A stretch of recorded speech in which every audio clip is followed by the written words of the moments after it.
محمد الامین وعلى آلہ وصحبہ اجمعین اما بعد فقد قال اللہ تبارک وتعالی كما ورد فی سورة الحجرات اعوذ باللہ من الشیطان الرجیم بسم اللہ الرحمن الرحیم قالت الاعراب آمنا قل لم تؤمنوا ولكن قولوا اسلمنا ولما يدخل الایمان فی قلوبکم وَإِن تُطِيعُوا اللَّهَ وَرَسُولَهُ لَا يَلِتْكُم مِّنْ أَعْمَالِكُمْ شَيْئًا إِنَّ اللَّهَ غَفُورٌ رَّحِيمٌ إِنَّمَا الْمُؤْمِنُونَ الَّذِينَ آمَنُوا بِاللَّهِ وَرَسُولِهِ ثُمَّ لَمْ يَرْتَابُوا وَجَاهَدُوا بِأَمْوَالِهِمْ وَأَنفُسِهِمْ فِي سَبِيلِ اللَّهِ أُولَٰئِكَ هُمُ الصَّادِقُونَ صدق اللَّهُ العظيم. وعن الحارث الاشعری رضی اللہ تعالی عنہ قال قال رسول اللہ صلی اللہ علیہ وسلم آمرکم بخمس بالجماعت والسمع والطاعت والہجرت والجہاد فی سبیل اللہ رواہ الامام احمد والامام الترمذی رحمہم اللہ. رب اشرح لی صدری ویسر لی امری واحلل عقدۃ من لسانی یفقہوا قولی. اللہم ربنا الہمنا رشدنا واعذنا من شرور انفسنا. اللہم ارنا الحق حقا وارزقنا اتباعہ وارنا الباطل باطلا وارزقنا اجتنابہ. اللہم نور قلوبنا بالایمان واشرح صدورنا للاسلام.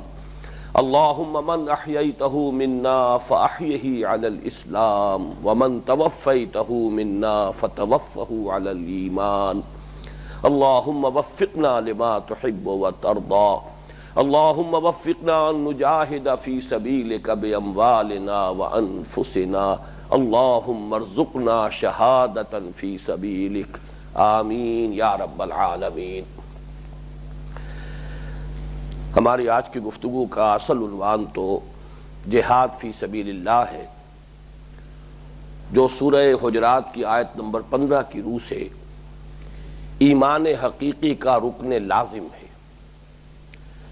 لیکن سورہ حجرات کی آیت نمبر 15 جس میں ایمان کی ایک جامع اور مانع تعریف آئی ہے، اس لفظ کی ذرا وضاحت کر دوں. جامع اور مانع تعریف سے مراد یہ ہے کہ کسی بھی حقیقت کو اس طور سے ڈیفائن کر دیا جائے، ایسی تعریف، ایسی ڈیفینیشن کہ اس کے تمام ضروری اجزاء اس میں آ جائیں، ان کے اعتبار سے وہ جامع ہو، کوئی ضروری جز اس کا اس سے باہر نہ رہ جائے. اور مانع ہو اس معنی میں کہ کوئی غیر ضروری شے، کوئی خارج کی شے، کوئی اجنبی شے اس میں داخل نہ ہونے پائے، وہ منع کر دے ہر دوسری چیز کو اس میں شامل ہونے سے. تو ایمان کی جامع اور مانع ڈیفینیشن، مومن کی ایک جامع اور مانع تعریف، وہ در حقیقت سورۃ الحجرات کی آیت نمبر 15 میں وارد ہوئی ہے، جس کے مطابق ہم دیکھ چکے ہیں کہ ایمان حقیقی کے دو رکن ہیں. ایک یقین دل میں، دوسرے جہاد عمل میں. تو اصل میں ہمیں آج انہی دو کے بارے میں گفتگو کرنی ہے، اور خاص طور پر جہاد فی سبیل اللہ جو گویا کہ رکن لازم ہے ایمان حقیقی کا. اس کے مراحل کیا ہیں، اس کے مدارج کیا ہیں، اس کے لوازم کیا ہیں، اس کی شرائط کیا ہیں، آج اس مسئلے پر ہمیں تفصیل سے گفتگو کرنی ہے. لیکن ایمان اور اسلام کے فرق پر جو آیہ مبارکہ اس سے قبل وارد ہوئی ہے سورہ حجرات میں آیت نمبر 14، میں نے عرض کیا تھا پچھلی نشست میں کہ ایک مضمون اس کا باقی رہ گیا ہے. اس قرض کو چکانے کے لیے چند بنیادی باتوں کو اثر نو ذہن میں مستحضر کر لیجیے. پہلی بات یہ بیان ہو چکی ہے کہ قرآن حکیم میں ایمان اور اسلام، مومن اور مسلم، یہ تقریباً مترادف الفاظ کے طور پر مستعمل ہے.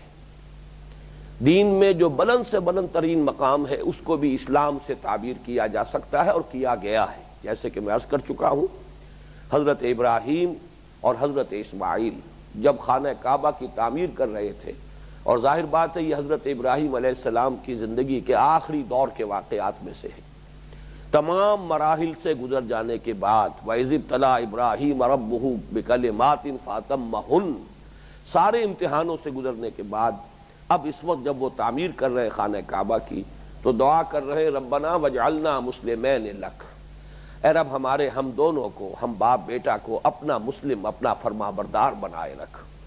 تو اب اس سے بلندتر حقیقت اور کیا ہوگی دین کی، جس کے لیے کہ خود حضرت ابراہیم، حضرت اسماعیل علیہ السلام دعا کر رہے۔ یوں کہیے کہ دین کی بلند ترین حقیقت کو بھی آپ اسلام سے بھی تعبیر کر سکتے ہیں، ایمان سے بھی تعبیر کر سکتے ہیں۔ فرق صرف یہ ہوگا کہ اسلام کے بارے میں بھی پھر ہم یوں کہیں گے کہ ایک ہے قانونی اسلام، جس کی بنیاد پر دنیا میں کسی کو مسلمان سمجھ لیا جائے، ایک ہے حقیقی اسلام، جس کو کہ اللہ تعالیٰ تسلیم فرمائے کہ ہاں یہ میرا بندہ ہے، مسلم ہے، میرا مطیع فرمان ہے۔ اسی طریقے سے ایمان کی تقسیم ہے، ایک قانونی ایمان ہے، ایک حقیقی ایمان ہے۔ لیکن یہ کہ بطور اصطلاح ان دونوں چیزوں میں جو فرق واقع کیا گیا ہے سورہ حجرات کی آیت نمبر 14 میں، کہ ایک شے کے نفی کے ساتھ اور تاکیدی نفی کے ساتھ دوسری شے کا اثبات کیا گیا۔ قالت الاعراب آمنا قل لم تؤمنوا ولکن قولوا اسلمنا، یہ بدو دعویٰ کر رہے ہیں کہ ہم ایمان لے آئے، نبی ان سے کہہ دیجئے تم ہرگز ایمان نہیں لائے ہو، تم بالکل ایمان نہیں لائے ہو، صرف یہ کہہ سکتے ہو کہ ہم اسلام لے آئے اور ابھی تک ایمان تمہارے دلوں میں داخل نہیں ہوا۔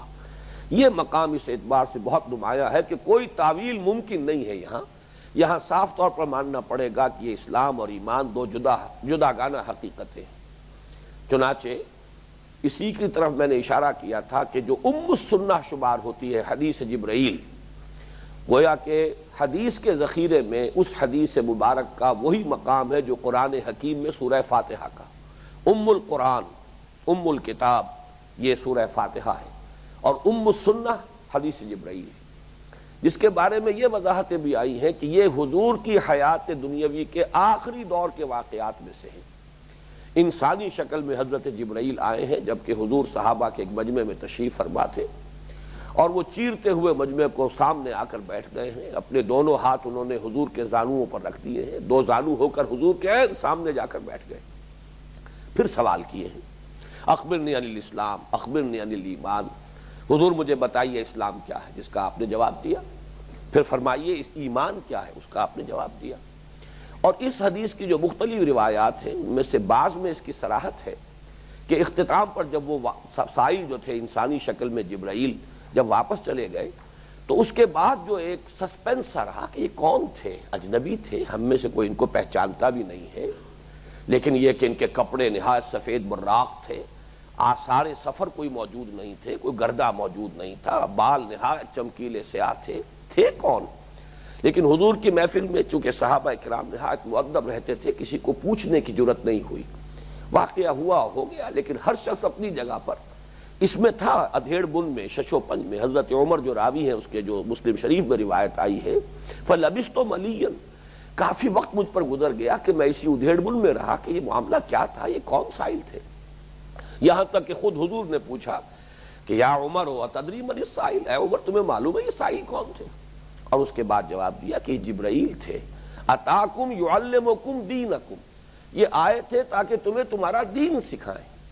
اور ایک روایت میں الفاظ آئے ہیں کہ اراد ان تعلموا اذ لم تسألوا، یہ چاہا گیا کہ تمہیں دین کی حقیقت معلوم ہو جائے جبکہ تم خود سوال نہیں کر رہے، یعنی یہ سوال تو تمہاری طرف سے آ جانا چاہیے تھا کہ اسلام اور ایمان میں فرق کیا ہے۔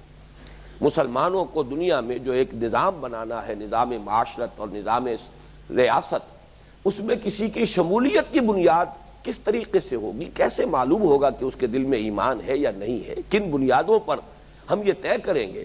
تو گویا کہ جو ڈھانچہ دنیا میں بنے گا مسلمانوں کا ایک نظام، وہ چاہے معاشرتی ہو، چاہے سیاسی ہو، چاہے ریاست کا معاملہ ہو، چاہے امت کا معاملہ ہو، ملت کا معاملہ ہو، یہ تو طے کرنا پڑے گا کہ کس کو ہم سمجھیں کہ وہ ہمارے اندر ہے، ہم میں سے ہے، ہمارے ساتھ شریک ہے، اور وہ چیزیں بھی کوئی ایسی ہونی چاہیے کہ جو ظاہر و باہر ہوں، نمایاں ہوں، جن کو ویریفائی کیا جا سکے۔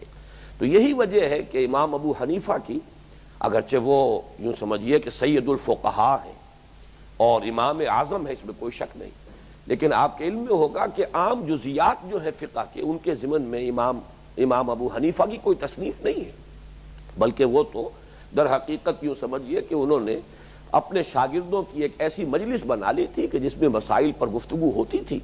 امام صاحب بھی اپنی رائے دیتے تھے، شاگرد بھی اپنی رائے دیتے تھے. بعض معاملات میں سب کے مابین اجماع ہو جاتا تھا، بعض میں امام صاحب کی رائے اپنی جگہ ہے، شاگردوں میں سے کسی کی رائے مختلف ہوتی تھی. ان تمام آراء کو فقہ حنفی میں جمع کر دیا گیا مختلف کتابوں میں. وہ کوئی امام ابو حنیفہ کی تصنیف نہیں ہے. البتہ ایک کتاب ہے کہ جس کی نسبت آپ کی طرف ہے، وہ تصنیف ہے الفقہ الاکبر. بڑی فقہ، اصل مسائل جس میں کہ آئے ہیں بنیادی، اور ان میں یہی مسائل آئے ہیں. گناہ کبیرہ کا مرتکب کافر ہوتا ہے یا نہیں ہوتا؟ بعض احادیث سے ثابت ہوتا ہے. جس نے نماز چھوڑ دی جان بوجھ کر فقط کفر، من ترک الصلاۃ متعمدا فقط کفر. اب کیا ایسے شخص کو مرتد قرار دیا جائے گا؟ اگر مرتد قرار دیا جائے تو واجب القتل ہو گیا، پھر اس کا مال جو ہے وہ گویا کہ مباح ہو گیا مسلمانوں کے لیے، وہ تو مسلمانوں کی اجتماعی ملکیت کو شمار ہو جائے گا. یہ اتنا اہم مسئلہ ہے. تو اس میں حقیقت کو واضح کرنا کہ اسلام کیا ہے، اس کے قانونی بنیادیں کیا ہیں، ایمان کی حقیقت کیا ہے، اس کو پھر امام صاحب نے بڑی تفصیل کے ساتھ مرتب کیا ہے. تو میں یہ عرض کر رہا ہوں کہ یہ مسئلہ نہایت اہمیت کا حامل ہے. یہی وجہ ہے کہ حدیث جبرائیل میں بھی، اب دیکھیے میں ذرا یہاں پر آج آپ کو سنا ہی دیتا ہوں کہ پہلا سوال کیا، قال یا محمد صلی اللہ علیہ وسلم اخبرنی عن الاسلام، مجھے یہ بتائیے کہ اسلام کیا ہے، اسلام کی حقیقت کیا ہے، اسلام کو ڈیفائن کیجئے. فقال رسول اللہ صلی اللہ علیہ وسلم، تو اس پر جواب دیا نبی اکرم صلی اللہ علیہ وسلم نے، الاسلام، اسلام یہ ہے. اب دیکھیے یہ ہے ڈیفینیشن، اس کو کہا جائے گا کہ اب ڈیفائن کیا جا رہا ہے اسلام کیا ہے. الاسلام ان تشہد ان لا الہ الا اللہ وان محمد رسول اللہ وتقیم الصلاة وتؤتی الزکاة وتصوم رمضان وتحج البیت ان استطعت الیہ سبیلا. اسلام یہ ہے کہ تو گواہی دے کہ اللہ کے سوا کوئی معبود نہیں اور محمد اللہ کے رسول ہے، اور نماز قائم کرے، زکوٰۃ ادا کرے، رمضان کے روزے رکھے، اور اگر تجھے استطاعت حاصل ہے، مقدرت حاصل ہے تو اللہ تعالیٰ کے گھر کا تو حج کرے. یہ ہے اسلام. یہاں لفظ ایمان نہیں لایا گیا، تؤمن باللہ نہیں آیا ہے، تشہدہ، تو گواہی دے. ایک گواہی جو ہے ظاہری عمل ہے، جیسے نماز ایک ظاہری عمل ہے، اسی طریقے سے حج ہے، زکوٰۃ کی ادائیگی ہے، صوم رمضان ہے، یہ ظاہری اعمال ہیں. ان کے حوالے سے معین کر دیا گیا، اور میں دوسری حدیثیں اس سے پہلے آپ کو سنا چکا ہوں کہ حضور نے معین کر دیا یہ شعائر ہیں ہمارے دین کے، جو اس کی پابندی کرے وہ مسلمان تسلیم کیا جائے گا. یہ دوسری بات ہے، یہ ثانوی درجے میں بات ہے کہ اگر یہ معلوم ہو کہ یہ تو کلمہ شہادت تو یہ ادا کر رہا ہے، نماز بھی پڑھ رہا ہے، لیکن یہ کہ یہ تو کسی ایسی بات کا کو مان رہا ہے کہ جو ایمان کی بالکل نفی ہے، جیسے ختم نبوت، جیسے قرآن مجید کا اللہ کا کلام ہونا. اگر کوئی شخص یہ کہے کہ نہیں یہ تو محمد کا کلام ہے، میں مانتا ہوں، میں ویسے ایمان تو قرآن پر رکھتا ہوں، لیکن یہ محمد کی اپنی تصنیف ہے، معاذ اللہ ثم معاذ اللہ، اب اس کی تکفیر کی جائے گی. تکفیر ایک سیکنڈری پروسیس ہے، ایک ثانوی عمل ہے. لیکن جس شخص کے بارے میں اور کچھ ہمیں معلوم نہیں، وہ اگر ان چند علامات پر پورا اتر رہا ہے تو وہ مسلمان ہے. اب اسی حدیث میں، حدیث جبرائیل میں پھر دوسرا سوال کیا گیا، قال فاخبرنی عن الایمان. اب حضرت جبرائیل نے جو اس وقت انسانی شکل میں تھے دوسرا سوال کیا، اب مجھے بتائیے کہ ایمان کیا ہے. اب لفظ آیا ایمان کا، قال ان تؤمن باللہ وملائکتہ وکتبہ ورسلہ والیوم الآخر وتؤمن بالقدر خیرہ وشرہ. ایمان یہ ہے کہ تو ایمان رکھے، یقین رکھے، تصدیق کرے اللہ کی اور اس کے فرشتوں کی اور اس کی کتابوں کی اور اس کے رسولوں کی اور یوم آخر کی، قیامت کے دن کی، اور یہ کہ تقدیر خیر اور شر سب اللہ کی جانب سے. یہ وہ چیزیں ہیں کہ جن کا ماننا ایمان ہے. اسی طریقے سے جو متفق علیہ روایت ہے حضرت عبداللہ ابن عمر سے رضی اللہ تعالی عنہما، اس میں جو الفاظ آئے ہیں، کل میں نے حوالہ دیا تھا، آج میں چاہتا ہوں کہ ان الفاظ کو بھی اچھی طرح آپ نوٹ کر لیں. حضور کے الفاظ یہ، بنی الاسلام علی خمس، شہادت اللہ الہ الا اللہ وان محمد رسول اللہ واقام الصلاۃ وایتاء الزکوٰۃ وحج البیت وصوم رمضان. یہاں میں چاہتا ہوں ذرا پہلی فگر جو ہے لگا دی جائے. میں اصل میں یہ چاہتا ہوں کہ ایمان کے ارکان اور اسلام کے ارکان کے حوالے سے میں یہ ان دو ڈائیگرامز کے حوالے سے چاہتا ہوں کہ بعض حقائق کو آپ سمجھ لیں. اسلام کی بنیاد، اب بنیا کا ترجمہ کیا ہوگا؟ بنا کہتے ہیں عربی زبان میں عمارت کو. اسلام کی عمارت اٹھائی گئی ہے یا اسلام کی تعمیر کی گئی ہے 5 چیزوں پر. یہ ہے حدیث کے الفاظ، اس کا لفظی ترجمہ ہوگا بنی الاسلام، تعمیر کیا گیا ہے اسلام، یا اسلام کی عمارت اٹھائی گئی ہے علی خمس، 5 چیزوں پر، کلمہ شہادت، نماز، روزہ، حج اور زکوٰۃ۔ ان میں کیا نسبت ہے وہ اس ڈائیگرام سے آپ کے سامنے آئے گی۔ اسلام یوں سمجھیے کہ ایک چھت کے مانند ہے، یہ اوپر جو 4 ستونوں کے اوپر کھڑی ہے، اسلام کی چھت جو ہے وہ 4 ستونوں پر، نماز، زکوٰۃ، روزہ اور حج، اور اس کے نیچے یہ کلمہ شہادت جو ہے، یوں سمجھیے ایک ایسی بلڈنگ ہے یہ کہ جو سطح زمین اسی لیے اس کو معین کیا گیا، اس کے اوپر کسی بھی عمارت کے اندر جو اس کا پلنتھ لیول ہوتا ہے، جو اس کی کرسی کہلاتی ہے عرف عام میں، وہ اوپر نظر آتی ہے، وہ کرسی ہے، کرسی پر 4 جو ہے یہ ستون کھڑے ہوئے، اوپر چھت ہے۔ بنی الاسلام علی خمس، تعمیر کیا گیا ہے اسلام، اسلام کی عمارت کھڑی ہوئی ہے 5 چیزوں پر، لیکن ان 5 چیزوں میں نسبت کیا ہے؟ 4 یہ عبادات ہیں، اسی لیے ان کو ستونوں کی شکل میں رکھا گیا۔ الصلاۃ عماد الدین کا لفظ بھی آیا ہے کہ نماز جو ہے دین کا ستون ہے، تو در حقیقت یہ 4 ستون ہیں جن میں اہم ترین جو ہے الفرق بین الاسلام والکفر الصلاۃ، اسلام اور کفر کے درمیان حد فاصل نماز ہے، یہ سب سے رکن اعظم سمجھیے، لیکن اس کی بنیاد کلمہ شہادت اور یہ 4 عبادات، اور اس کے اوپر یہ اسلام کی چھت قائم ہے۔ صرف یہاں تک تو معاملہ ہے اسلام کا۔ اب ایمان کیا ہے؟ اس کے لیے میں چاہتا ہوں کہ جو آیت مبارکہ ہم پڑھ چکے ہیں، جس میں کہ ہمیں معلوم ہوا کہ 2 چیزیں مزید اس میں شامل ہوں گی تو ایمان کی تعریف مکمل ہوگی۔ انما المؤمنون الذین آمنوا باللہ ورسولہ ثم لم یرتابوا، مومن تو صرف وہ ہیں جو ایمان لائے اللہ پر اور اس کے رسول پر، پھر شک میں ہرگز نہیں پڑے۔ یہ گویا کہ تعبیر ہے یقین کے لیے، شک میں ہرگز نہیں پڑے، لم یرتابوا، انہیں کوئی شک نہیں ہوا، شک میں نہیں پڑے، اور وجاہدوا فی سبیل اللہ باموالہم وانفسہم فی سبیل اللہ، اور انہوں نے جہاد کیا اللہ کی راہ میں، کھپائے اس میں اپنے مال بھی اپنی جانیں بھی۔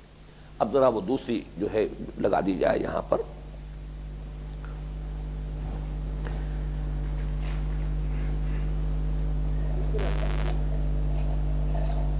بس اوپر لے جاؤ۔ اب دیکھیے وہی عمارت ہے یہ، اس میں یہ جو درمیانی حصہ ہے وہ پہلی فگر میں آپ دیکھ چکے ہیں، اس میں اضافہ کیا ہوا ہے؟ اس کلمہ شہادت کے نیچے اب یہ گراؤنڈ جو لیول ہے اس کے نیچے یہ اصل بنیاد ہے، یہ ہے ایمان، قلبی ایمان، تصدیق بالقلب۔ جیسے وہ بنیاد جو ہے اصل زیر زمین وہ نظر نہیں آتی، بنیاد ہی کا حصہ ہے کرسی، یا جو ہم جس کو پلنتھ کہتے ہیں، وہ بھی بنیاد ہی کا حصہ ہے، لیکن وہ زمین کے سطح سے بلند ہے اس لیے وہ نظر آتی ہے، لیکن اصل بنیاد جو ہے، اصل فاؤنڈیشن وہ زیر زمین ہے، نیچے کرو، لہذا وہ نظر نہیں آتی۔ یہ ہے تصدیق بالقلب، ایمان حقیقی یا یقین، اور اوپر جہاد فی سبیل اللہ، یہ اضافہ ہوگا۔ گویا کہ درمیانی حصہ جو ہے اس عمارت کا وہ اسلام ہے، کلمہ شہادت، نماز، روزہ، حج، زکوٰۃ، اسلام، پہلی چھت آ گئی۔ اس سے بلند عمارت ہوگی اب جہاد فی سبیل اللہ، اس کے 2 مراحل ہیں جس کی تفصیل میں بعد میں کروں گا، لیکن اس کو ذہن میں رکھیے کہ یہ پوری جو 2 منزلیں اوپر کی ہیں، جہاد فی سبیل اللہ، اس کا بولڈ جو عنوان ہے وہ جہاد فی سبیل اللہ ہے، لیکن اس کو 2 جو حصوں میں تقسیم کیا گیا ہے، اس کے 2 مراحل ہیں جس کی تفصیل بعد میں ہوگی، لیکن نیچے جو اضافہ ہوا ہے وہ ایمان حقیقی یا یقین قلبی یا تصدیق بالقلب، یہ ہے در حقیقت۔ اب بات مکمل ہو گئی، ایمان کے دونوں حصے پورے ہوں، یعنی تصدیق بالقلب اور اقرار باللسان، آمنت باللہ کما ہوا باسمائہ و صفاتہ و قبلت جمیع احکامہ، اقرار باللسان و تصدیق بالقلب۔ اب یہ ایمان کے دونوں حصے مکمل ہو گئے۔ اسی طریقے سے عمل میں 4 چیزیں وہ بھی آ گئی، نماز، روزہ، حج اور زکوٰۃ، اور پھر اس سے اوپر جہاد فی سبیل اللہ۔ یہ اب مکمل ہو گئی ہے عمارت ایمان، اور جیسا کہ میں عرض کر چکا ہوں، اسلام عام ہے اور ایمان خاص ہے۔ ہر مومن تو لازماً مسلم ہے، ہر مسلم لازماً مومن نہیں ہے۔ گویا کہ جو صرف مسلم ہے وہ پہلی عمارت جو سامنے آئی تھی، گویا کہ وہ اس کی تعبیر کر رہی ہے، کلمہ شہادت، نماز، روزہ، حج، زکوٰۃ، اسلام، عبادت، اطاعت، اللہ کے احکام کو مان لینا۔ لیکن اس سے اوپر کی عمارت جہاد فی سبیل اللہ کے 2 درجے اور 2 مرحلے اور 2 منزلیں، اور نیچے ایمان دل میں، یقین قلبی، اس کا اضافہ کریں گے، اب وہ شخص مومن کہلانے کا مستحق ہوا۔ انما المؤمنون الذین آمنوا باللہ ورسولہ ثم لم یرتابوا، ایمان کی شکل، یقین کی شکل، وجاہدوا باموالہم وانفسہم فی سبیل اللہ، اور انہوں نے جہاد کیا اللہ کی راہ میں اور کھپائے اس میں اپنے مال بھی اور اپنی جانیں بھی۔ یہ ہے در حقیقت ایمان اور اسلام کا باہمی ربط۔ ایک بات میں نے پہلے عرض کی تھی، اب ذرا اس کی مزید وضاحت چاہتا ہوں کہ یہ دو الفاظ اور دو الفاظ کے دو جوڑے اور بھی ہیں، جن میں سے ایک پر تو آج ہمیں گفتگو کرنی ہے۔ اسلام اور ایمان ایک جوڑا ہے، اسی طریقے سے جہاد اور قتال یہ دوسرا جوڑا ہے، جہاد فی سبیل اللہ، قتال فی سبیل اللہ۔ اسی طرح نبی اور رسول یہ تیسرا جوڑا ہے۔ ان تینوں جوڑوں کے بارے میں اس پر اجماع ہے علماء امت کا کہ ان میں کی باہمی نسبت کیا ہے، عام اور خاص کی۔ نبی عام ہے، رسول خاص ہے۔ ہر رسول تو لازماً نبی ہے، ہر نبی لازماً رسول نہیں ہے۔ اسی طریقے سے جہاد عام ہے، قتال خاص ہے۔ قتال تو لازماً جہاد ہے، لیکن ہر جہاد لازماً قتال نہیں ہے۔ جہاد کا بڑا براڈ بیس ہے، اس میں بہت سی شکلیں جس پر آج ہم تفصیل سے غور کریں گے وہ شامل ہو جائیں گے۔ اسی طرح اسلام عام ہے، ایمان خاص ہے۔ ہر مومن تو لازماً مسلم ہے، ہر مسلم لازماً مومن نہیں ہے۔ ظاہر بات ہے کہ مومن ہے تو جہاد فی سبیل اللہ کر رہا ہے، وہ تو دوسری اور تیسری منزل ہے، تو پہلی منزل ہوگی تو دوسری تیسری منزل جو ہے وہ تعمیر ہوگی۔ اور اسی طریقے سے وہ دیبان قلبی ایمان، یقین قلب والا ایمان، تصدیق بالقلب والا ایمان وہ لازم ہوگا۔ اس میں ایک قول ہے علماء کرام کا، بہت ہی حسین قول ہے کہ یہ الفاظ ایسے ہیں، اذا اجتمعا تفرقا واذا تفرقا اجتمعا۔ جب یہ الفاظ علیحدہ علیحدہ آئیں گے، اسلام ایمان تو تقریباً ایک ہی معنی میں استعمال ہو رہے ہوں گے، جہاد قتال تقریباً ایک ہی معنی میں استعمال ہو جائیں گے، نبی رسول تقریباً ایک ہی معنی میں استعمال ہو جائے۔ لیکن جہاں یہ ایک ہی جگہ پر آ جائیں ایک دوسرے کے مقابل ہو کر، تو وہاں یقیناً ان کا مفہوم ایک دوسرے سے جدا ہو جائے گا۔ یعنی جب جمع ہو تو ان میں تفرقہ ہو جاتا ہے، مفہوم کے اعتبار سے متفرق ہو جاتے ہیں۔ جب متفرق ہوں، علیحدہ علیحدہ آئیں، تو یہ اپنے مفہوم کے اعتبار سے متحد ہو جاتے ہیں، ان کا مفہوم مشترک ہو جاتا ہے۔ اذا اجتمعا تفرقا واذا تفرقا اجتمعا۔ اس کی ایک بڑی اہم مثال ہے قرآن مجید اور اس کی حکمت کے سے دلچسپی رکھنے والوں کے لیے۔ نبی اور رسول کا معاملہ جو ہے خاص طور پر سائملٹینیس کنٹراسٹ کے طور پر سورہ آل عمران میں آیا ہے۔ جیسے سورہ مریم میں حضرت عیسیٰ اور حضرت یحییٰ کا ذکر ساتھ ساتھ آیا، سورہ مریم کے پہلے رکوع میں حضرت یحییٰ کا ذکر ہے، حضرت زکریا اور حضرت یحییٰ کا، دوسرے رکوع میں حضرت مریم اور حضرت عیسیٰ کا علیہ السلام۔ اسی طریقے سورہ آل عمران میں حضرت یحییٰ کا ذکر ہے اور حضرت عیسیٰ کا ذکر ہے، لیکن حضرت عیسیٰ کے ذکر میں الفاظ آئے ہیں رسولاً الی بنی اسرائیل، وہ رسول تھے بنی اسرائیل کی طرف۔ اور حضرت یحییٰ کا سارا ذکر، بڑی ان کی تعریف ہوئی ہے، بہت سے الفاظ میں اللہ نے ان کی مدح کی ہے، ان کی شان بیان کی گئی ہے، لیکن آخری لفظ کیا ہے؟ وَنَبِيًّا مِّنَ الصَّالِحِينَ، وہ نبی تھے صالحین میں سے۔ حضرت یحییٰ نبی تھے، رسول نہیں تھے۔ حضرت عیسیٰ علیہ السلام نبی بھی تھے، رسول بھی تھے۔ ان دونوں میں یہی فرق ہے جس کی وجہ سے یہ بات نوٹ کر لیجئے، حضرت یحییٰ کو قتل کر دیا گیا اور حضرت عیسیٰ اللہ کے رسول تھے۔ اللہ نے یہ فیصلہ کیا ہوا، کتب اللہ لأغلبن انا ورسلی، رسول مغلوب نہیں ہو سکتا، رسول تو غالب ہو کر رہے گا۔ یہی وجہ ہے کہ حضرت عیسیٰ کو سولی پر چڑھنے سے اللہ نے بچایا اور اللہ نے انہیں زندہ آسمان پر اٹھایا۔ یہ حکمت دینی کا بہت اہم باب ہے، بہت اہم نکتہ ہے۔ بہرحال اس کو یہاں یہ نوٹ کر لیجئے کہ ایمان اور اسلام کے مابین بھی در حقیقت یہی نسبت عام اور خاص کی ہے، اذا اجتمع تفرقا واذا تفرقا اجتمع۔ اب جو بات عرض کرنی تھی وہ یہ ہے کہ یہ جو قانونی طور پر کوئی شخص مسلمان ہو، جیسا کہ اس سے پہلے میں واضح کر چکا ہوں، اس کی باطنی کیفیات دو یا بلکہ تین ہو سکتی ہیں۔ ایک شخص قانوناً مسلمان ہے، وہ کلمہ شہادت ادا کر رہا ہے، نماز کی پابندی کر رہا ہے، جہاں تک ہم دیکھ سکتے ہیں روزہ رکھتا ہے، حج بھی کرتا ہے۔ یہ بغیر ان چیزوں کے مسلمان تو آج کا تصور ہے ہمارا، میں اس وقت آج کے دور کے تصور کے مطابق بات نہیں کر رہا کہ چاہے کوئی نماز پڑھے نہ پڑھے مسلمان ہے، لیکن یہ ہے کہ جب وہ ہمارا اصل زمانہ تھا اسلام کے عروج کا، تو کسی شخص کو کٹر سے کٹر منافق کو بھی اگر یہ اپنے آپ کو مسلمان منوانا منظور تھا معاشرے میں، تو ان چیزوں کی پابندی تو لازم تھی۔ عبداللہ ابن ابی بھی پہلی صف میں کھڑا ہوتا تھا حضور کے پیچھے نماز کے اندر نماز ادا کرنے میں، تو ظاہر بات ہے کہ نماز ہی میں اگر کوئی حاضر نہیں ہو رہا تو اس وقت تو سمجھا جاتا تھا کہ وہ مسلمانوں میں سے نہیں ہے۔ لیکن نوٹ کیجئے کہ جو شخص قانون اور مسلم ہے اس کی باطنی قلبی کیفیات تین ہو سکتی ہیں. نمبر ایک، مثبت طور پر مومن ہو، دل میں ایمان موجود ہو. نمبر دو، منفی طور پر منافق ہو، دل میں دشمنی ہو اللہ سے، اس کے رسول سے، اللہ کے دین سے. لیکن یہ کہ ان دونوں کے بین بین ایک اور مقام تھا جسے میں نے عرض کیا تھا، زیرو لیول. ایک طرف مثبت اقدار ہوں گی، +1 +2 +3 +4، اور دوسری طرف -1 -2 -3 -4. لیکن ان دونوں کے مابین لامحالہ ایک زیرو لیول ہے. وہی زیرو لیول ہے جس پر کہ سورہ حجرات کی آیت نمبر 14 جو ہے خطاب کر رہی ہے. قالت الاعراب آمنا قل لم تؤمنوا ولكن قولوا اسلمنا ولما يدخل الايمان في قلوبكم. لیکن یہ کہ وَإِن تُطِيعُوا اللَّهَ وَرَسُولَهُ لَا يَلِتْكُم مِّنْ أَعْمَالِكُمْ شَيْئًا. یہ بدو دعویٰ کر رہے ہیں کہ ہم ایمان لے آئے. نبی ان سے کہہ دیجئے تم ایمان ہرگز نہیں لائے ہو. یوں کہہ سکتے ہو کہ ہم اسلام لے آئے اور ابھی تک ایمان تمہارے دلوں میں داخل نہیں ہوا. البتہ اگر تم اس حال میں بھی اللہ اور اس کے رسول کی اطاعت کرتے رہو گے تو اللہ تمہارے اعمال کے اجر و ثواب میں کوئی کمی نہیں کرے گا، اس لیے کہ وہ بڑا غفور ہے، بڑا رحیم. اس آخری حصے نے ثابت کر دیا وہ منافق نہیں ہے. پہلا حصہ ثابت کر رہا ہے وہ مومن نہیں ہے. تو معلوم ہوا کہ وہ زیرو لیول پر کھڑے ہیں. یہ وہ مقام ہے جس کے بارے میں چاہتا ہوں کہ 2-3 باتیں مزید نوٹ کر لیجئے، اس لیے کہ اس میں کچھ مغالطے بھی ہو سکتے ہیں، اور یہ چونکہ عام طور پر یہ لوگوں کے تصور میں اور لوگوں کی فکر کی گرفت میں یہ بات نہیں آتی ہے تو اس کی وجہ سے وہ بہت زیادہ ایک الجھن میں مبتلا ہو سکتے ہیں. یہ جو زیرو لیول ہے، اگر تو دین کا حرکی تصور جو ہے ماحول میں موجود ہے، دین ایک حقیقت کی حیثیت سے اور اس کا ایک ڈائنامک کانسیپٹ جو ہے موجود ہے بالفعل، تو یہ جو زیرو لیول ہے یہ نہایت عارضی ہوگا، بلکہ ہائپوتھیٹیکل ہوگا.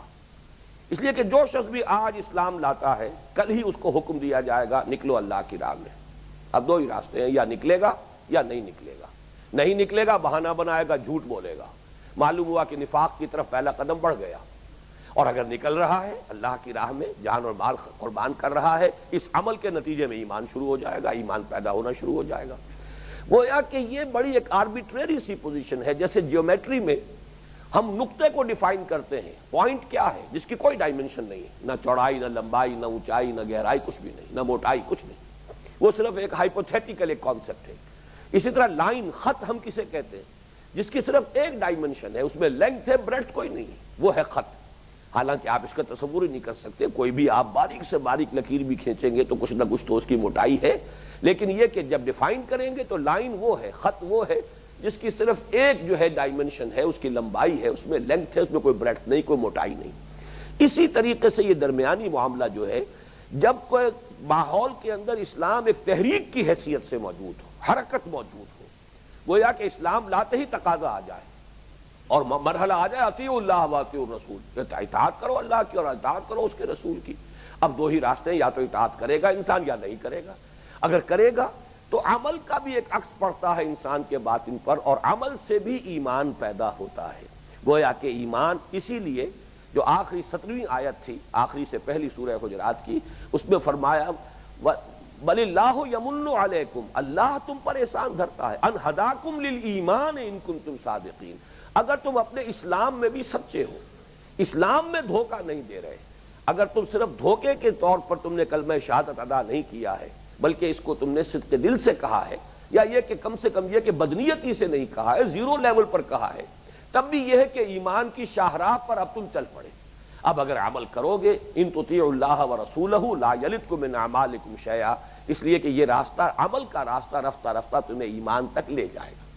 لیکن اگر ایسا نہیں کرتے، اگر جھوٹ بولتے ہو، جھوٹا بہانہ بناتے ہو، وہ جھر سے بعد جھوٹی قسمیں کھا کھا کر اپنے آپ کو بچاتے ہو، جان اور مال کو، تو بچا بچا کے نہ رکھی سے تیرا آئینہ ہے وہ آئینہ کہ شکستہ ہو تو عزیز تر ہے نگاہ آئینہ ساز میں. ایمان کا تقاضا تو یہ ہے، ہر چہ بعد آباد جو حکم آئے کودو میدان کے اندر، جان کھپاؤ مال کھپاؤ. لیکن یہ کہ اگر انسان اس سے کنی کترائے گا تو قدم پیچھے ہٹنے شروع ہو جائیں گے. گویا کہ سکون محال ہے قدرت کے کارخانے میں.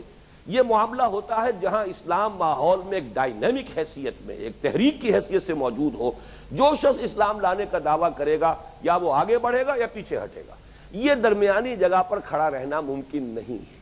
یہ درمیانی جگہ پر کھڑا رہنا جو ہے یہ ہم لوگوں کے لیے ممکن ہے کہ اسلام بس ایک نسلی ایک عقیدہ بن کر رہ گیا ہے، ایک متوارث عقیدہ بن کر رہ گیا ہے، کوئی ڈائنامک کانسیپٹ اس کا موجود ہی نہیں۔ بہت کم لوگ ہیں جن کے سامنے اسلام کا حرکی تصور اور تحریکی تصور آیا ہے، ورنہ امت کے 99% افراد وہ ہیں جن کے نزدیک ایمان کا ایک بڑا سٹیٹک سا اور بڑا جامد سا تصور ہے کہ بس کچھ چیزوں کو مان لینا اور اگر بڑی توفیق ہو جائے تو کوئی نماز روزہ کر لینا، یہ بھی بڑی توفیق کی بات ہے۔ ورنہ آپ کو معلوم ہے کہ آپ کے ماحول میں کتنے فیصد لوگ ہیں کہ جو نماز اور روزے کی پابندی بھی کر رہے ہیں۔ وہاں تو ٹھیک ہے کہ آدمی کھڑا ہوا ہے، اور اس وقت گویا کہ ہماری عظیم اکثریت اس زیرو لیول پر کھڑی ہوئی ہے۔ یہ حقیقت بڑی تلخ ہے، لیکن اس تلخی کے اندر بھی ایک شیرینی بھی موجود ہے۔ میں زیرو لیول کہہ رہا ہوں، نفاق نہیں ہے۔ ہمارے بعض جو ہے جذباتی حضرات جو ہے اس کو نفاق سے تعبیر کرنے لگتے، یہ نفاق نہیں ہے، یہ زیرو لیول ہے، اس لیے کہ دل میں بدنیتی نہیں ہے۔ بدنیتی ہو اگر تو وہ اسلام کے تقاضے سامنے آئے اور اس میں انسان پیچھے ہٹتا چلا جائے، یہاں تو کوئی تقاضا ہے ہی نہیں۔ اس اعتبار سے آدمی زیرو لیول پر کھڑا ہوا ہے۔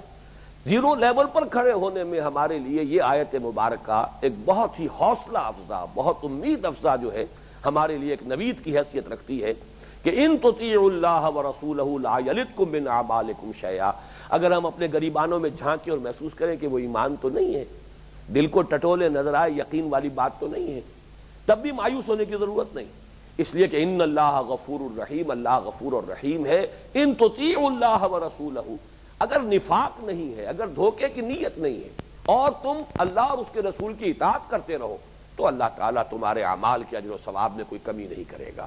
اللہ بڑا غفور ہے، اللہ بڑا رحیم ہے۔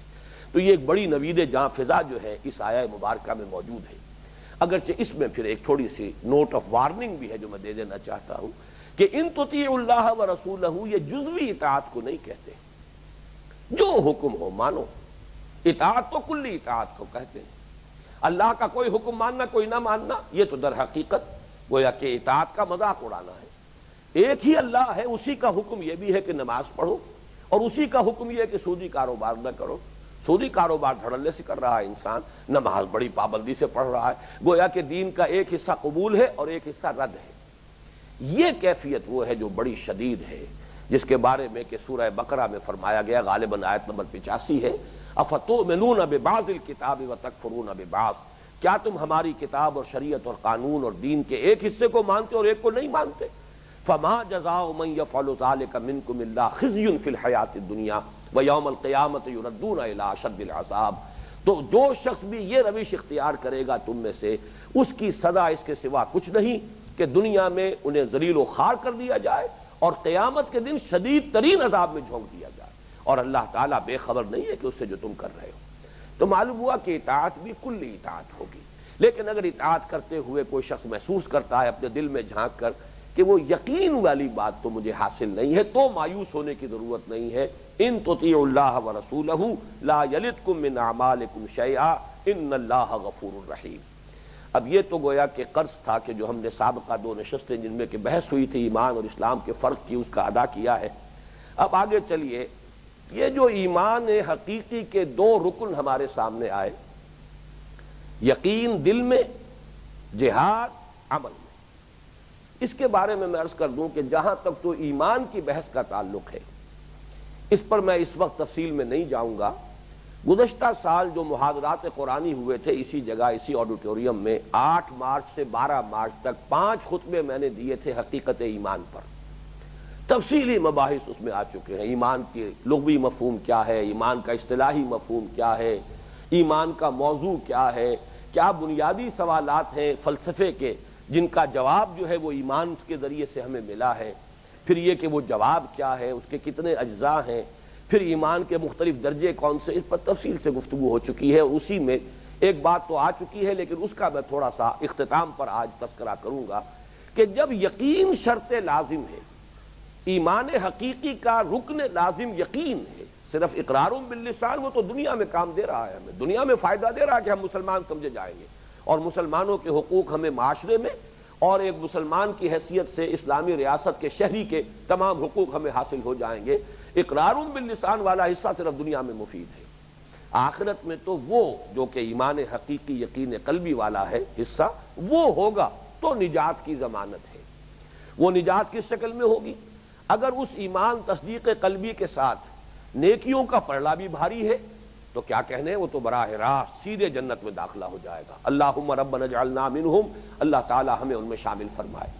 اور اگر خدا نہ خواستہ تصدیق قلبی تو ہے، لیکن یہ کہ نیکیوں کا پلڑا ہلکا ہے اعمال کے اعتبار سے، تو پھر وہ اپنے اعمال کے بقدر سزا پا کر اور پھر جنت میں داخل ہو جائے گا۔ لیکن جنت میں بہرحال داخل نہیں ہو سکتا کوئی شخص، نہ تو فوری اول وہلے میں داخل ہو سکتا ہے، نہ سزا پا کر داخل ہو سکتا ہے، الا یہ کہ اس کے دل میں وہ تصدیق قلبی موجود ہو۔ یہ گویا کہ جنت میں داخلے کی شرط لازم ہے۔ تو اس لیے عملی سوال یہ ہے کہ وہ ایمان، یقین والا ایمان کیسے حاصل کیا جائے، اس پر کوئی تھوڑی گفتگو میں بعد میں کروں گا، لیکن اب میں شروع کر رہا ہوں جہاد کی بحث۔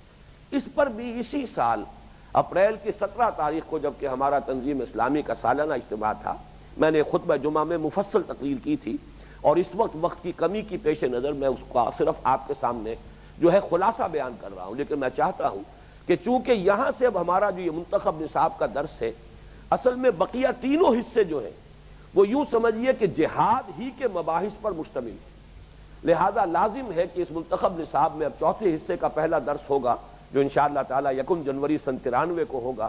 وہ سورہ حج کا آخری رکوع ہے، جس کا پہلا حصہ بہت اعلیٰ فلسفیانہ مباحث پر مشتمل ہے، اور پھر اس کے بعد دوسرا حصہ جو ہے عملی پہلو جو ہے اس میں جہاد کی حیثیت سے بحث شروع ہو جائے گی، اور پھر سورہ صف ہے جو کل کی کل جہاد اور قتال پر ہے، پوری سورہ مبارکہ، اور جامع ترین صورت ہے جہاد اور قتال کے موضوع پر قرآن حکیم کی مختصر صورتوں میں سے۔ تو یہ چونکہ سارے مباحث آنے ہیں، لہذا یہاں ضروری ہے کہ جہاد کے بارے میں کچھ بنیادی باتیں یہاں پر ہم نوٹ کر لیں۔ سب سے پہلی بات یہ کہ جہاد کے بارے میں 3 مغالطے نوٹ کر لیجئے، یہ ہمارے ہاں صدیوں سے ذہنوں میں راسخ ہو چکے ہیں، اور یہ یوں ہے کہ خشت اول چون حد معمار کج تاثریا امیر اود دیوار کج، ایک اینٹ کج رکھی گئی، دوسری اس پر رکھی جائے گی، دوسری سیدھی تو ہوگی اس پہلی اینٹ کے مطابق، لیکن بہرحال پہلی ہی ٹیڑھی ہے تو دوسری بھی ٹیڑھی ہوگی، تیسری اور ٹیڑھی ہو جائے گی۔ تو خشت اول چون حد معمار کج، اگر معمار نے پہلی ہی اینٹ ٹیڑھی رکھ دی ہے، تاثریا امیر اود دیوار کج، اب اس پہلی کے اوپر جو تعمیر ہوتی جائے گی وہ تو پھر جتنی بھی اونچی بلند ہو جائے گی وہ دیوار وہ ٹیڑھی ہوگی۔ تو یہ تینوں در حقیقت ایک دوسرے پر مترتب ہوتے ہیں۔ بنیادی مغالطہ کیا ہے کہ جہاد کے معنی ہے جنگ، یہ ذہنوں میں بیٹھا ہوا ہے، گویا کہ جہاد کو قتال کے بالکل ہم معنی سمجھا جاتا ہے۔ یہ میں عرض کر چکا ہوں، جہاد اور قتال بھی ان جوڑوں میں سے ہے جن میں سے قتال خاص ہے، جہاد عام ہے۔ یقیناً جہاد کی بلند ترین منزل قتال ہے، اور قتال تو لازماً جہاد ہے، لیکن جہاد کی اور بہت سی صورتیں ہیں کہ جو قتال نہیں ہے، گویا کہ جہاد لازماً قتال نہیں ہوتا، اگرچہ قتال لازماً جہاد ہے، قتال خاص ہے، جہاد عام ہے۔ اور جیسا کہ میں عرض کروں گا، یہ بلند ترین منزل پر جا کر جہاد جو ہے قتال بن جاتا ہے۔ اور اسی لیے میں نے عرض کیا کہ جب قرآن حکیم کی 2 اصطلاحات علیحدہ علیحدہ ہیں، اگر تو بالکل ہی ایک ہی معنی ہوتے اسلام کے اور ایمان کے تو یہ علیحدہ اصطلاحات کیوں آتی؟ اسی طریقے سے اگر ایک ہی معنی ہوتے اس کے تو پھر قتال اور جہاد کی 2 اصطلاحات کیوں آتی؟ سورہ صف وہ ہے کہ جس میں شروع میں قتال کا ذکر ہے، آخر میں جہاد کا ذکر ہے، ایک ہی صورت میں دونوں کا تذکرہ ہے۔ تو جیسے جہاد فی سبیل اللہ قرآن کی اصطلاح ہے، ایسے ہی قتال فی سبیل اللہ بھی قرآن کی اصطلاح ہے، اور اس کے معنی لازماً جنگ ہے۔ لیکن جہاد لازماً جنگ نہیں ہے، لیکن ہمارے ذہنوں میں بیٹھا ہوا ہے کہ جہاد کے معنی جنگ۔ اس کے اوپر دوسرا ردہ رکھیے، چونکہ جنگ تو ہمیشہ ہوتی نہیں، اور جنگ جو ہے فرض کفایہ ہوتی ہے، ہر وقت تو ہو نہیں رہی۔ ظاہر بات ہے غزوہ بدر کے بعد کچھ تو وقفہ گزرا ہے کہ جس میں جنگ نہیں ہو رہی، پھر غزوہ احد ہو گیا، پھر کچھ وقفہ گزرا ہے کہ جنگ نہیں ہو رہی، تو جنگ تو ہر وقت نہیں ہوتی۔ لہذا وہ گویا کہ جہاد اگر اس کے معنی جنگ کیے جائیں تو گویا یہ کوئی مستقل شے ہے ہی نہیں۔ اور نمبر 2، جنگ جو ہے، قتال جو ہے ہمیشہ فرض کفایہ ہوتا ہے۔ فرض کیجئے کہ حضور کوئی ایک بھیجنا چاہتے ہیں مہم، کوئی ایک آپ کسی جگہ پر چھاپا مار دستہ کو بھیجنا چاہتے ہیں، اور آپ نے فرمایا کہ 200 آدمی چاہیے، 200 آدمی نکل آئے تو بقیہ سب کی طرف سے وہ فرض ساقط ہو گیا، اس لیے کہ 200 مانگے گئے تھے، 200 آ گئے، یہ فرض کفایہ ہے۔ جیسے آپ کو معلوم ہے نماز جنازہ فرض کفایہ ہے، اگر کچھ لوگوں نے بھی کسی مسلمان کی نماز جنازہ ادا کر دی ہے تو باقی سب کی طرف سے ادا ہو گئی، اگر کوئی بھی ادا نہیں کرے گا پوری آبادی گناہ گار ہو جائے گی۔ اسی طرح جب جنگ کا مرحلہ آئے تو جتنے لوگوں کی ضرورت ہے اتنی اگر سامنے آ گئے ہیں اتنی تعداد میں، تو گویا کہ باقی سب کی طرف سے بھی انہوں نے فرض کفایہ ادا کر دیا. وہ کفایت کرے گا ان سب کے لیے، گویا کہ سب نے فرض ادا کیا ہے، جبکہ ان کی طرف سے اتنے لوگ نکل آئے کہ جتنوں کی ضرورت تھی. لیکن اگر کوئی نہیں نکلے گا تو سب گنہگار ہو جائیں گے. بہرحال یہ ہے مفہوم فرض کفایہ کا. تو جب ہم نے جہاد کو قتال بنا دیا، جہاد کے جنگ کے ہم مانی کر دیا، اور جنگ ہر وقت نہیں، لہذا ہمیشہ نہیں جہاد، اور نمبر دو یہ کہ جنگ جو ہے وہ فرض کفایہ ہے، تو گویا کہ جہاد بھی فرض کفایہ ہو گیا.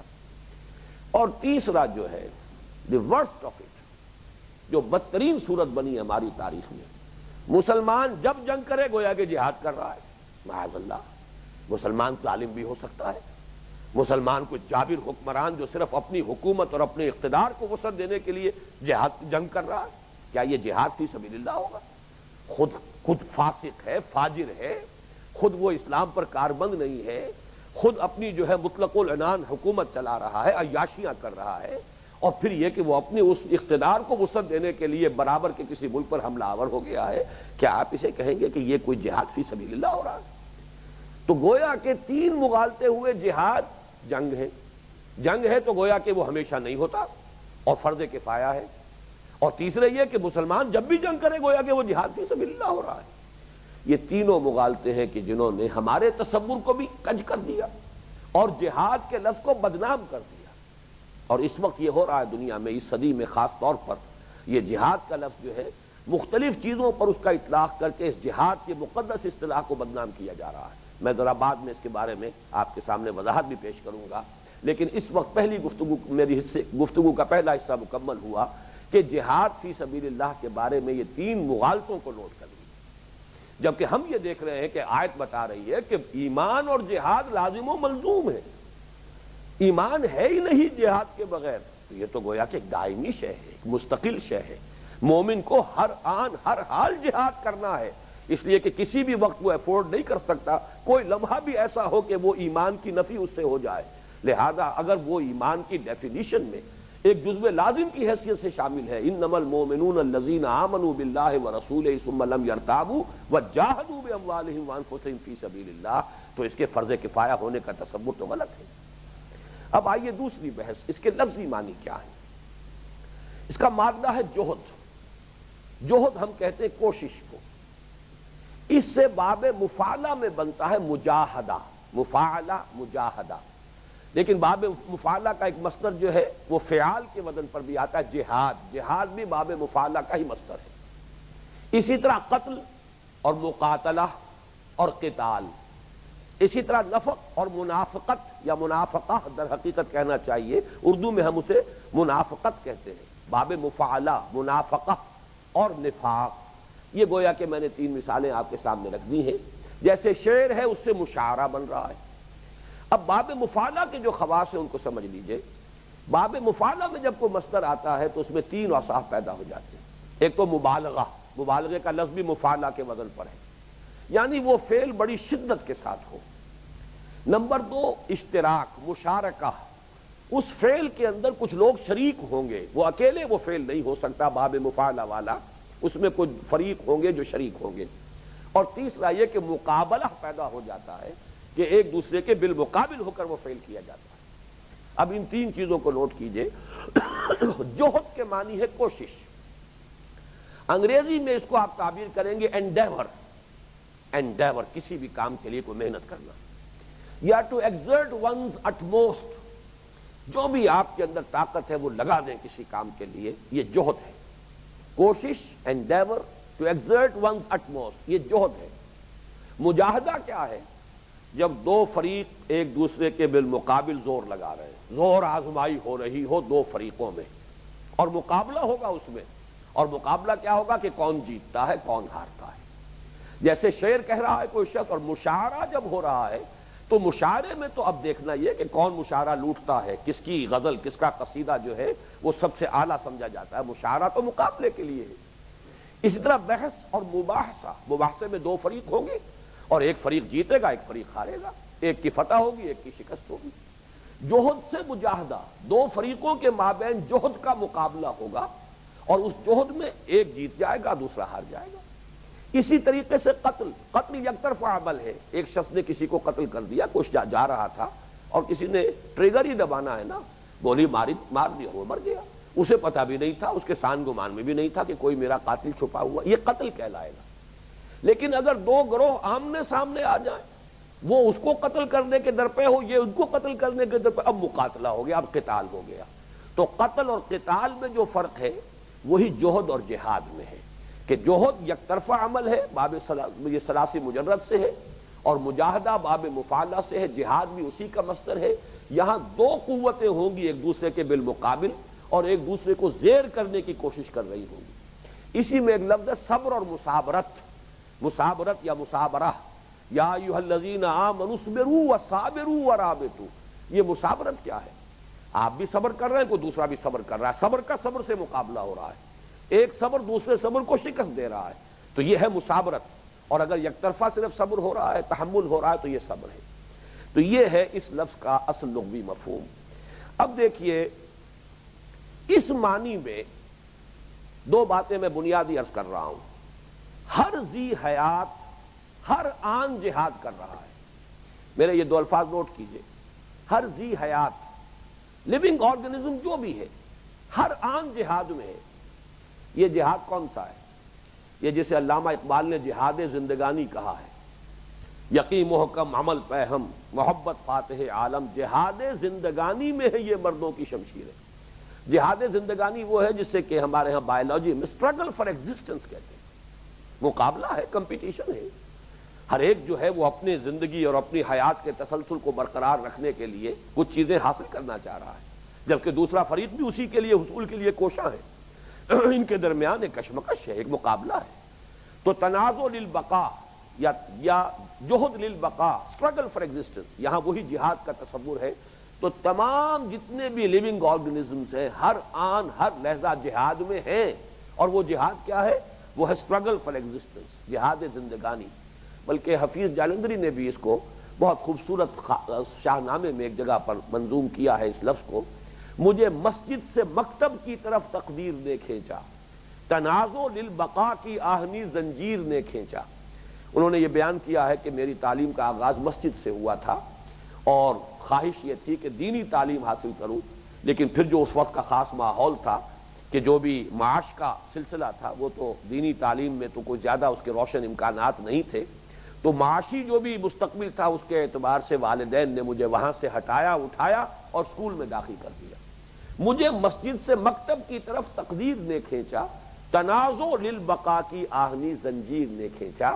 یہ اسٹرگل فار ایگزسٹنس, یہ معاش کی جو جد و جہد ہے, اس کے لیے جو مقابلہ اور جہاد اور مجاہدہ ہو رہا ہے, یہ اس کا تقاضا تھا کہ میں مسجد سے مجھے اٹھا لیا گیا اور کسی اسکول میں داخل کر دیا گیا. نمبر دو, میں نے یہ پہلی بات کہی ہے, ہر ذی حیات, چاہے وہ آرگنزم جو ہے نہایت لوور فارم آف اینیملز, اور چاہے وہ highest form of animal life جو ہے انسان, اس میں یہ تنازع للبقاء, اسٹرگل فار ایگزسٹنس, یہ کنٹینیوس جاری ہے. دوسرے یہ کہ ہر باشعور انسان میں بھی کسی نہ کسی مقصد کے لیے جہاد جاری ہوتا ہے. یہ بھی ذرا اصل میں موضوع تو یہ ہے ہمارے اگلے درس کا, سورہ حج کے آخری رکوع میں پہلی بحث یہی آئے گی. ہر باشعور انسان کا کوئی نہ کوئی مقصد ہوتا ہے, کوئی نصب العین, کوئی آدرش, کوئی آئیڈیل, اور وہ اس کے لیے کوشاں ہوتا ہے, اس کے لیے محنت کرتا ہے, بھاگ دوڑ کرتا ہے, جد و جہد کرتا ہے, اس کے لیے قربانی دیتا ہے, بھوک برداشت کرتا ہے, جیلوں میں جانا گوارا کرتا ہے, یہاں تک کہ اپنی جان دینا گوارا کر لیتا ہے. حالانکہ اینیمل انسٹنکٹس کے اعتبار سے تو انسان کو جان سب سے زیادہ عزیز شے ہے. پریزرویشن آف سیلف اور پریزرویشن آف لائف, یہ تو ہر جاندار کا جو سب سے پہلا کنسرن ہے, سب سے پہلی جبلی تقاضا جو ہے وہ یہی ہے. لیکن آپ دیکھتے ہیں کمیونسٹ ہے, اپنا ایک اس کا تصور ہے, ایک تصور کے حسن مبہم پر ساری ہستی لٹائی جاتی ہے. انسان ان تصورات کے لیے, ان آئیڈیاز کے لیے, ان مقاصد کے لیے, ان آدرشوں کے لیے, اس نصب العین کے لیے جانے دے دیتا, جان دیتا ہے. اپنے بال بچے کو کولہو میں پلوا دیتا ہے, اس کی نگاہوں کے سامنے جو ہے اس کے بال بچوں کو کولہوں میں پلوایا جا رہا, لیکن وہ جھیل رہا ہے, برداشت کر رہا ہے. کس لیے کر رہا ہے؟ کہ ایک آدرش ہے, ایک نصب العین ہے, ایک مقصد ہے. یہ جہاد جو ہے یہ انسانوں کے ساتھ خاص ہے, حیوانات میں نہیں. حیوانات میں یہ مقصد کا, نصب العین کا کوئی شعور نہیں ہے. یہ ایکسکلوسیو ہے ہیومن بینز کے لیے کہ کوئی نہ کوئی آدرش، کوئی نسب العین، کوئی اپنی زندگی کا نسب العین، کوئی آئیڈیل معین کر کے انسان اس کے لیے قربانی کرتا ہے، محنت کرتا ہے، جد و جہد کرتا ہے، تکلیفیں جھیلتا ہے، مصائب برداشت کرتا ہے۔ اب اس میں لازماً دو چیزیں شامل ہو جاتی ہیں۔ اس مقصد کا تعین ہو جائے گا جس کو قرآن نے کہا فی سبیل۔ یہ جہاد جب ہوگا کسی مقصد کے لیے تو لازماً وہ مقصد معین ہوگا۔ اہل ایمان اللہ کے لیے اللہ کی راہ میں جہاد کرتے ہیں، اور وہاں کافر بھی موجود تھے، جنگ وہ بھی کر رہے تھے، صبر انہوں نے بھی کیا تھا، جانیں انہوں نے بھی دی ہیں، وہ بھی جہاد کر رہے تھے، وہ بھی مجاہد تھے، وہ جہاد کر رہے تھے شرک کے لیے، طاغوت کے لیے، باطل کے لیے، فی سبیل الطاغوت۔ اور اہل ایمان جہاد کر رہے تھے فی سبیل اللہ، فی سبیل الحق، حق کے لیے، اللہ کے لیے جہاد، اور ان کا باطل کے لیے، اپنے معبودان باطلہ کے لیے، اپنے غلط نسب العین کے لیے، وہ ان کا بھی جہاد ہے۔ تو گویا کہ جہاد دو طرفہ ہے۔ اسی معنی میں قرآن مجید میں مشرک والدین کے لیے لفظ آیا دو جگہ پر، سورہ عنکبوت میں بھی اور سورہ لقمان میں بھی۔ وَإِن جَاهَدَاكَ عَلَىٰ أَن تُشْرِكَ بِي مَا لَيْسَ لَكَ بِهِ عِلْمٌ فَلَا تُطِعْهُمَا، یہ سورہ لقمان کے الفاظ ہیں، اور سورہ عنکبوت میں وَإِن جَاهَدَاكَ لِتُشْرِكَ بِي مَا لَيْسَ لَكَ بِهِ عِلْمٌ فَلَا تُطِعْهُمَا، صرف حرف جار جو ہے علی اور لے کا فرق ہے، بعین ہی وہی الفاظ۔ اگر تمہارے مشرک والدین تم سے جھگڑا کریں، تم پر دباؤ ڈالیں، تمہیں پریشرائز کریں، تم سے جہاد کریں کہ تم میرے ساتھ شرک کرو، تو ان کا کہنا مت مانو۔ معلوم ہوا کہ مشرک والدین بھی مجاہد تھے، لیکن وہ مجاہد فی سبیل شرک تھے، اور جبکہ اہل ایمان جو صبر کر رہے تھے، جھیل رہے تھے، برداشت، وہ بھی مجاہد تھے، وہ مجاہد فی سبیل توحید تھے۔ یہ مجاہد فی سبیل اللہ ہے، وہ مجاہد فی سبیل طاغوت ہے۔ تو معلوم ہوا کہ جب کسی مقصد کے لیے جہاد ہوگا تو اس میں فی سبیل کا تعین کرنا ہوگا کہ وہ مقصد کون سا ہے، اس کے لیے جو اصطلاح قرآن کی ہے وہ فی سبیل ہے۔ دوسرے یہ کہ مقصد کے لیے جب بھی کبھی کوئی جہاد کیا جائے گا، کوشش ہوگی، جد و جہد ہوگی، اس میں لا محالہ دو چیزیں خرچ کرنی پڑتی ہیں۔ انسان اپنی صلاحیتیں صرف کرتا ہے، ذہانت لگاتا ہے، اپنی قوت خرچ کرتا ہے، جسمانی توانائی صرف کرتا ہے، اپنا وقت صرف کرتا ہے، پھر اپنے مالی وسائل صرف کرتا ہے، اس نظریے کی پروموشن کے لیے، اس کی پروپیگیشن کے لیے، اس کی نشر و اشاعت کے لیے، اسے عام کرنے کے لیے اپنی دولت، اپنا پیسہ صرف کرتا ہے۔ تو گویا کہ جہاد جب بھی ہوگا فی سبیل، چاہے وہ فی سبیل شرک ہو، چاہے فی سبیل توحید ہو، چاہے وہ فی سبیل اللہ ہو، چاہے فی سبیل طاغوت ہو، لازماً باموالکم وانفسکم، یہ لازماً ہوگا۔ بہت سے لوگوں نے، مشرکین نے اپنے پیسے خرچ کیے، مرسنریز بھجوائے تھے، ابو لہب نے 2 کرائے کے سپاہی بھجوائے تھے غزوہ بدر میں حصہ لینے کے لیے، پیسے خرچ کر رہا ہے کہ نہیں؟ اور ابو جہل نے اپنی گردن کٹوائی ہے فی سبیل طاغوت۔ تو معلوم ہوا کہ وہ بھی مال بھی خرچ کر رہے ہیں، جان بھی خرچ کر رہے ہیں۔ اسی طریقے سے کتنے ہی لوگ تھے کہ جنہوں نے وسائل اپنے خرچ کیے۔ ایک شخص جو ہے نضر ابن حارث، وہ گیا خاص طور پر مسلمانوں کا راستہ روکنے کے لیے، اسلام کی دعوت کا راستہ روکنے کے لیے، اور وہ رستم اور اسفندیار کے قصے بھی خرید کے لایا کہ اس کو عام کیا جائے اپنے معاشرے میں، گانے والیاں لے کر آیا تاکہ رقص و سرود کی محفلیں مکے میں ہم جمائیں گے، تاکہ لوگ ان کی طرف، نوجوان ان کی طرف متوجہ ہو جائیں اور محمد کی طرف متوجہ نہ ہو صلی اللہ علیہ وسلم۔ تو گویا کہ اپنا مال خرچ کر رہا ہے حضور کی دعوت کو روکنے کے لیے، اپنے مشرکانہ عقائد کے تحفظ کے لیے۔ تو یہ گویا کہ یہ بھی کوئی خاص ایکسکلوسیو مسلمانوں کا معاملہ نہیں ہے۔ جہاد جب بھی ہوگا کسی بھی نسب العین کے لیے، کسی بھی مقصد کے لیے، اس میں کوئی نہ کوئی فی سبیل کا تعین ہو جائے گا، اور نمبر 2، ہر ایک کو اپنے اس مقصد کے لیے اپنی جسمانی صلاحیتیں اور توانائیاں اور اپنا وقت بھی خرچ کرنا پڑے گا۔ یہ ہے جہاد بالنفس، اور اپنا مال بھی صرف کرنا ہوگا، اپنے مالی وسائل بھی اس میں خرچ کرنے ہوں گے۔ جیسے حضرت ابوبکر صدیق نے جتنی دولت تھی، 40,000 درہم کا سرمایہ تھا جب وہ ایمان لائے ہیں، اور جو بھی مکی دور ہے حضور کا صلی اللہ علیہ وسلم 12-13 برس، اس کے دوران وہ زیرو پر آ گیا، سارا سرمایہ خرچ کر دیا ہے۔ کتنے ہی غلاموں کو اور کنیزوں کو جو ایمان لے آئے اور جنہیں ستایا جا رہا تھا، بھاری بھاری رقمیں دے کر، منہ بولے جو بھی دام مانگے ہیں ان کے مالکوں نے، ان کے آقاؤں نے، وہ ادا کر کے انہیں خریدا ہے اور آزاد کیا ہے، سارا سرمایہ اپنا لگا دیا۔ تو جہاد مکے میں بھی ہو رہا ہے، اگرچہ قتال نہیں ہو رہا، قتال تو ابھی ہجرت کے بعد مرحلہ آئے گا، لیکن جہاد ہو رہا ہے، اور جہاد وہی جہاد ہے جس کا ذکر جو ہے مکی صورتوں میں آتا ہے۔ چنانچہ سورہ عنکبوت کی آخری آیت ہے حالانکہ یہ مکی دور کے بھی نصف سے بھی پہلے نازل ہوئی ہے، وسط سے بھی پہلے نازل ہوئی ہے، تقریباً سن 5 نبوی جو ہے سورہ عنکبوت کا زمانہ نزول ہے، اس میں لفظ آیا ہے والذین جاہدوا فینا لنہدینہم سبلنا، اور وہ لوگ کہ جو ہمارے لیے جہاد کرتے ہیں، ہماری راہ میں جہاد کرتے ہیں، ہم پر لازم ہے، ہم پر یہ ہم اس کا پختہ وعدہ کرتے ہیں کہ ان کے لیے راستے کھولتے چلے جائیں گے، ان کو ہدایت دیتے چلے جائیں گے، ان کی رہنمائی ہر ہر قدم پر فرمائیں گے، والذین جاہدوا فینا لنہدینہم سبلنا، اور اسی میں آیا ومن جاہد فانما یجاہد لنفسہ۔ لیکن اے مسلمانوں یہ سمجھ لو جو جہاد تم کر رہے ہو یہ اپنے لیے کر رہے ہو، اس کا کوئی احسان اللہ پر نہ دھرو، اس کا کوئی احسان محمد پر نہ دھرو۔ یمنون علیک ان اسلموا قل لا تمنوا علی اسلامکم، یہ احسان کسی پر نہیں ہے، یہ تم اپنی اخروی فلاح کے لیے کر رہے ہو، اپنی نجات کے لیے کر رہے ہو، اس کا سارا فائدہ تمہیں پہنچے گا۔ ومن جاہد فانما یجاہد لنفسہ، یہ سورہ عنکبوت کے پہلے رکوع میں آیت آئی، اور آخری آیت میں عرض کر چکا ہوں والذین جاہدوا فینا لنہدینہم سبلنا۔ تو معلوم ہوا کہ یہ جہاد وہ تھا کہ جو مکے میں بھی جاری تھا، اور یہ جہاد وہ تھا کہ جس میں مشرکین بھی شامل ہیں، مقابلے میں ہیں، ادھر اہل شرک ہیں ادھر اہل توحید ہیں، مجاہدہ ہو رہا ہے، جہاد ہو رہا ہے، اگرچہ قتال کا مرحلہ ابھی نہیں آیا، لیکن فی سبیل الطاغوت فی سبیل اللہ، فی سبیل الشرک فی سبیل التوحید، لیکن دونوں طرف سے جان بھی کھپ رہی ہے، مال بھی خرچ ہو رہا ہے۔ تو یہ گویا کہ جہاد کے بارے میں جو اس کا بنیادی تصورات ہیں ان کو ان حوالوں سے لغوی بحث بھی ہم نے مکمل کر لی، اور اس کا جو مرحلہ ہے کہ ہر انسان، بلکہ سب سے پہلے میں نے عرض کیا ہر ذی حیات مسلسل جہاد میں ہے، وہ جہاد ہے اسٹرگل فار ایگزسٹنس، جہاد زندگانی، وہ تو ہر ذی حیات جو ہے جس کے اندر بھی حیات ہے، زندگی ہے، وہ مسلسل اس جہاد میں مبتلا ہے۔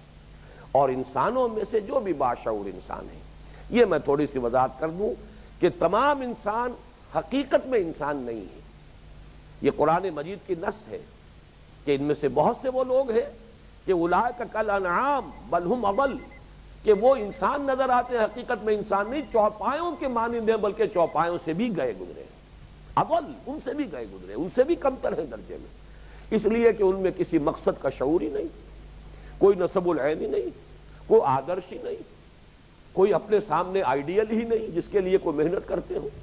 تو جیسے حیوان ہے، حیوان کیوں زندہ رہتا ہے؟ صرف اپنی جبلی تقاضے کے تحت زندہ ہے، پیٹ کھانے کو مانگتا ہے، اس میں ڈالتا ہے جو بھی مل جاتا، یہاں سے وہاں سے صحیح غلط جو مل گیا ڈال لیا، اس لیے کہ اپنی حیات کا تسلسل اسے چاہیے، یہ اس کی جبلت ہے۔ تو جو انسان بھی اسی سطح پر زندگی گزار رہے ہیں، پریزرویشن آف سیلف اور پریزرویشن آف دی اسپیشیز، اس کے سوا ان کا کوئی اور مقصد ہے ہی نہیں، نہ کوئی آدرش ہے، نہ کوئی نصب العین ہے، نہ کوئی آئیڈیل ہے، نہ کسی کے لیے کوئی قربانی ہے، نہ کوئی ایثار ہے، نہ جد و جہد ہے۔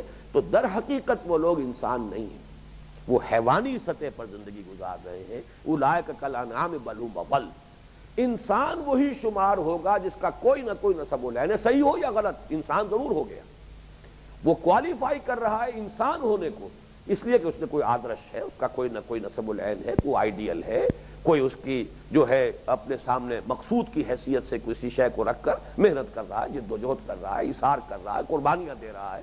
تو ہر ذی شعور انسان وہ جہاد میں ہے۔ یہ جہاد کسی مقصد کے لیے ہوتا ہے جو فی سبیل کے لفظ سے جس کی وضاحت کی جائے گی، اور اس جہاد میں اپنی جسمانی صلاحیتیں اور توانائیاں بھی صرف ہوتی ہیں، مالی وسائل بھی خرچ ہوتے ہیں۔ یہ جہاد بالمال بھی ہوتا ہے، بالنفس بھی ہوتا ہے۔ بارک اللہ لی ولکم فی القرآن العظیم ونفعنی وإیاکم بالآیات والذکر الحکیم۔